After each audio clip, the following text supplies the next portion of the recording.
So now let's talk about receptor blockers and cholinesterase regenerators. So what are cholinergic antagonists? They're also called cholinergic blockers or beta-peptidolytics or even anti-cholinergic drugs. They bind to cholinol receptors, but they do not trigger the usual receptor-mediated intracellular effects. Let's talk about the cholinol receptor antagonists, or to classify the cholinol receptor antagonists on the basis of the receptors, which is muscarinic receptors as well as nicotinic receptors. Okay, so the second way in which we can classify them is on the basis of their type. So they might be pharmacological antagonists or they might be inverse agonists. You can remember this with PI, the pi. Now let's classify the anticholinergic drugs. They were classified into antimuscarinics and anti-nicotinics. But there's a third class as well, which says cholinesterase regenerators. So cholinesterase regenerators, they're not receptor blockers, but they are chemical antagonists of organophosphates, acetylcholinesterase inhibitors. You can remember this with this mnemonic. Okay, so for the antimuscarinics, we have selectives and then non-selectives. The selective antimuscarinics are M1 and M3, and the non-selective is atropine. So if we talk about M1 selective, then please remember pyrazine, and for M3 selective, please remember darifenacin. So dari and pyr, they got selected, but atropine did not get selected. So now let's talk about anti-nicotinic.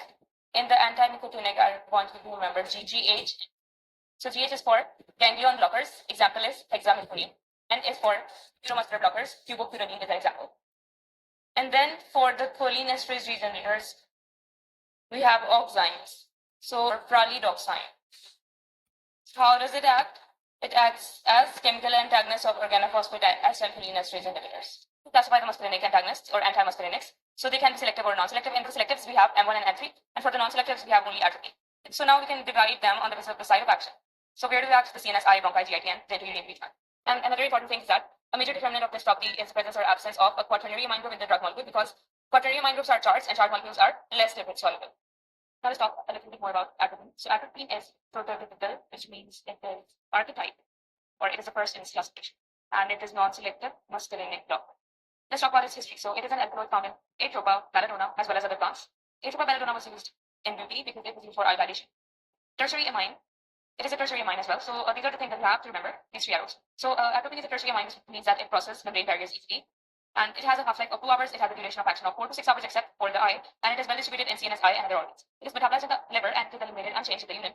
So why do we study about it? Because its topical activity is important. The ability to enter the eye after conjunctival administration and its duration of action and lipid permeability makes it very important. Lipid permeability makes it important in Parkinsonism because it can cross the blood-brain barrier. Drugs which are used for anti-secretory or anti-spastic action in the gut, bladder, and bronchi are selected for minimum CNS activity. So they incorporate quaternary amine groups to limit penetration to the blood-brain barrier. Now let's talk about the mechanism of action of muscarinic antagonists. So please remember pi for that, right? So there might be the pharmacological antagonists, which are competitive and surmountable, and the second type is that of inverse agonists. Blocking can be opposed by increasing the concentration of the muscarinic agonists, and furthermore, the peripheral actions of muscarinic blockers are more predictable. They're mostly predictable, however, significant effects are less. Let's talk about the effects of the muscarinic blocking drugs. So for that, I have 7 notes. So we have all of these systems: CNS, eye, bronchi, GIT, urinary tract, the heart, the blood vessels, the glands, as well as the skeletal muscles. So first of all, let's discuss the CNS effects are going to be SAD. So S for sedation, A for anti-motion sickness, A for anti-resting tremor action, A for amnesia, and D for delirium. For I, please remember chair, minister, or CM. So for C, we have cycloplegia, and for M, we have mydriasis. So what is cycloplegia? Cycloplegia is the paralysis of the ciliary muscles, which results in flattening of the lens. So there is loss of accommodation, and you cannot focus on the close objects. And what is mydriasis? Mydriasis is the dilation of the pupil, the bronchodilation, especially prospective before. And on the GIT, please remember the R for GIT as well as the R for genitourinary system. So GIT is going to be relaxed, there will be decrease in the peristalsis as well as decrease in salivation. So for the genitourinary system, please remember that going to be relaxation of the bladder wall. And so because of the relaxation, there's going to be urinary retention. There's going to be an initial slowing of the heart rate, which is due to the central effects for the blockage of the IPMR on 10. Okay, so what is this? This is the blockage of the inhibitory presynaptic muscarinic receptors on the vagus or 10th nerve endings, which is going to be followed by tachycardia, which is due to the blockage of the postsynaptic muscarinic receptors in the SA nodes as well as the AV nodes. Going to be blockage of the muscarinic vasodilators only when the muscarinic agonists are present. So what is going to happen? Vasoconstriction is going to happen. There's going to be marked reduction of salivation, moderate reduction of lacrimation and sweating, and less reduction of gastric secretion. So there are no effects on the cerebral muscles. Now let's talk about the mechanism. CNS, there's going to be blockage of the muscarinic receptors on several subtypes, and for the eye, there's going to be blockage of M3 receptors for the bronchi, blockage of M3 receptors for the GIT, and genitourinary system, there's going to be blockage of the M1 and M3 receptors, and in genitourinary system, blockage of the M3 receptors is more common as compared to M1 receptors. On the heart, there's going to be blockage of the M2 receptors, which is also tachycardia in the SA node. So heart is specific for M2. And for the blood vessels, M3 receptors are going to be blocked. And for the glands, M1 and M3 receptors are going to be blocked. And for the skeletal muscles, there's going to be M2.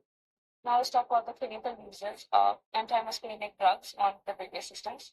So first of all, we have the CNS system. So for the CNS system, I have a mnemonic, which is smart Ben buys tricycle. So we have scopolamine. For B, we have benztropine, bipyridine, and then trihexyphenidyl. So scopolamine is used to treat motion sickness, and also it is also given in labor pain. The motion sickness is that it alters endolymphatic fluid production in the cochlear vestibular apparatus of the ear. Okay, and benztropine, bipyridine, and trihexyphenidyl. They are all used in Parkinsonism, and they are also used to reduce dystonia as well as extrapyramidal symptoms due to typical antipsychotic medications. Effect of the antimuscarinic drugs on eye and also the drugs. Namely, they are CH18, C4 or SHAT, cyclopentolate, atropine, as well as tropicamide. Now let's talk about their duration of action. Atropine has the longest duration of action, then comes atropine, and then comes cyclopentolate, and then tropicamide. So atropine has a duration of action 72 hours, atropine for 24 hours, cyclopentolate for 12 hours, and tropicamide for 0.5 to 4 hours. They're well absorbed from the conjunctiva sac towards the eye, and they're going to cause mydriasis as well as cycloplegia. For the effect on bronchi, please remember on 3, so AUPI. A for actinium, and U for amethydinium, T for dihytropium, I for ipratropium. So for actinium and amethydinium, please remember that they are newer, longer acting drugs, and they're coupled with beta-2 adrenoceptor agonists, and they're used for COPD inhalation treatment. Now let's talk about dihytropium. It is an analog with longer duration of action. Now for ipratropium, first of all, ipratropium is used for asthma as well as COPD. It is not as efficacious as beta agonists, and it is less likely to cause tachycardia and cardiac arrhythmias. Now let's talk about the effect on gut. So for that, please remember MAP, methscopolamine, atropine, pyranzapine, as well as propantheline. So for pyranzapine, please remember that it is most commonly used in Europe, and it is selected for M1, and it is used for the treatment of GERD or peptic ulcer. And what are the demerits of using these drugs for the gut? They are not as effective as the H2 blockers as well as proton pump inhibitors, and they are more frequent, severe adverse effects more frequently. They are used to reduce cramps and mobility, but topiramide and dipenoxylate are more effective for treating diarrhea. They have a very cool mnemonic for the bladder, which is soft bladder. So S for solifenacin, and O for oxybutynin, and then fesoterodine, tolterodine, garifenacin. And then we also have tropivine. So for oxybutynin and tolterodine, they are going to reduce myositis and bladder spasm after urology surgery. And for the rest of the drugs, except for oxybutynin, they are going to be slightly selective for M3 kind of receptors, and they are used for the treatment of stress incontinence. And atropine is used to decrease the muscarinic site of acetylcholinesterase inhibitor poisoning, and flalidoxime is going to regenerate the active acetylcholinesterase inhibitors.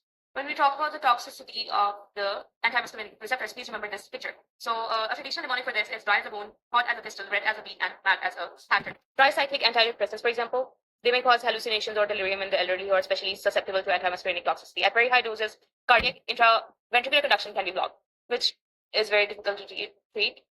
And dilation of the cutaneous vessels of the arms, head, neck, and trunk can also occur at these doses, resulting in atropine flush, which so that causes red as a beet thing. He said that he is mad as a hatter because of the symptoms such as sedation, amnesia, and delirium or hallucinations. And central muscarinic receptors are probably hyperthermia, the most dangerous effect of antimuscarinic drugs in children, and it can be very lethal. Moderate tachycardia is common, but severe tachycardia is not okay. In the elderly, important toxicities can cause acute closed-angle glaucoma and urinary retention, especially in men with BPH. Constipation and blood vision are also important adverse effects. And 3 C's. C is for cardiotoxicity, coma, convulsions, as well as constipation. How to treat it? So for the tachycardia, give them physostigmine, and for hyperthermia, you have to use cooling blankets or evaporative cooling. So what are the contraindications of antimuscarinic drugs? They are, please remember, big E for. Now let's talk about nicotinic antagonists. For that, there are 2 types, which are, first type is ganglion blocking drugs, and the second type is that of neuromuscular blocking drugs. First of all, let's talk about ganglion blocking drugs. They are competitive pharmacological antagonists. So now let's talk about the example. First of all, we have HMTD or HMTD, please remember that is NMI. So for H, we have benzalkonium, for F, we have methylamine, which is going to enter into the CNS, and for P, we have trimethylphenone, and for B, we have varenicline. So please remember, first of all, that methylamine and varenicline, they are used for the cessation of smoking.